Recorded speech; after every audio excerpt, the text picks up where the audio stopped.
My name is Peggy Williams. I grew up in Summerside, Prince Edward Island, but for 57 years I've been in Charlottetown and part of St. Peter's Cathedral.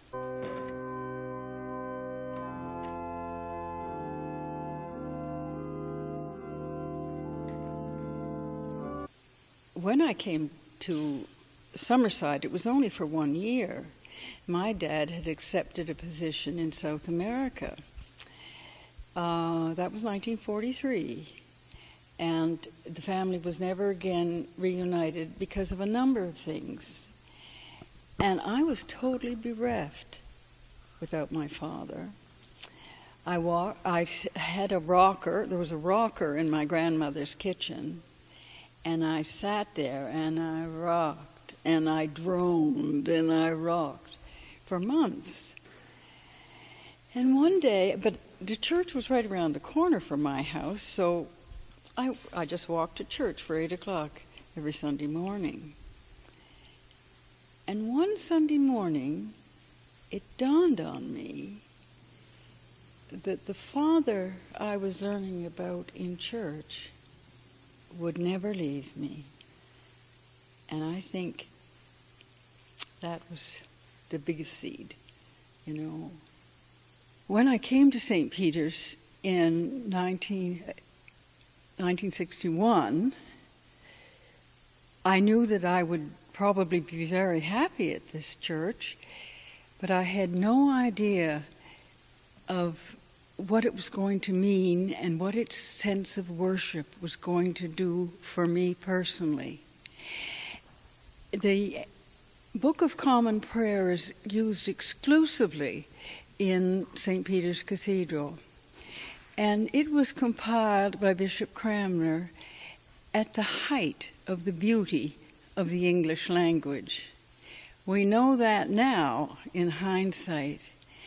And what that means for a worshiper is that the words flow and they are memorable. And when you're at my age and not even remembering what you're going into a room for, but there are still crises in the life of someone my age, and those words just flow through my head, sometimes disjointed, sometimes amazingly intact. Great care is taken of the worship, the music, the preaching. Our preachers usually stay for a very long time, and the rectors without fail have been wonderful teachers. Our present rector is kind enough to print sermons, so people like me who are deaf can follow along while he's preaching. And there's a double bonus in that.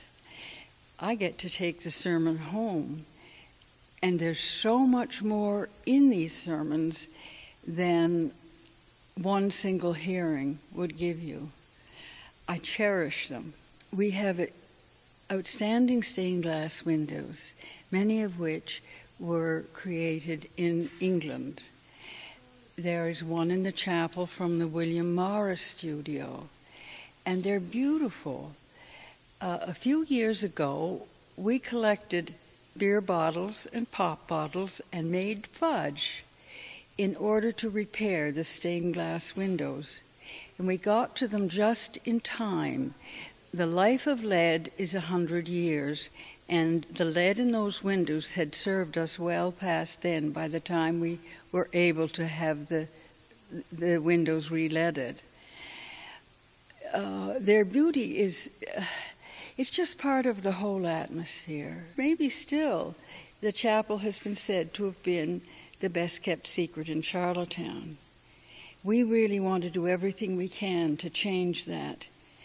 We're really its custodians. It is for all people. And it falls to us to keep it in repair, which is very costly, and to preserve it as the best we can. Heritage Canada has been involved in our chapel. They don't fund things like that, but their expertise on all subjects related is available to us. And we have used that expertise and shall continue to do so. It's quiet in there. We've often given talks there for people.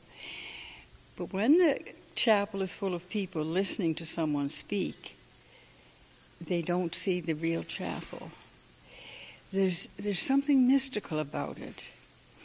We have portraits on our walls by Robert Harris.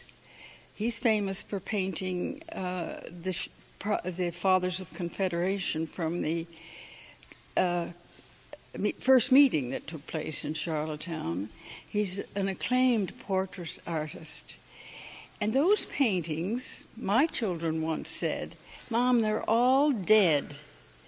So I pointed to some pictures in our home. We have pictures of people whom we love, who've had a great effect on us. They happen to also be dead to this world, but we venerate them. Their pictures continue to give us strength, because the walls whisper. When you hear those words over, I'm 84, so when you hear those words all your life, they are ready for you to use when you need them. But not only that, St. Peter's is a family, very much a family. And in one of my situations, they were very much aware of what my family was going through. And their prayers and their encouragement and their faithfulness to me was just, you just couldn't put a value on it. It's all so nourishing, you know. I thought I knew my faith when I came here in 1961. I really didn't. And that's why I say the summer of my faith began when I walked through those doors. We're in it for the long term, and we're on a journey.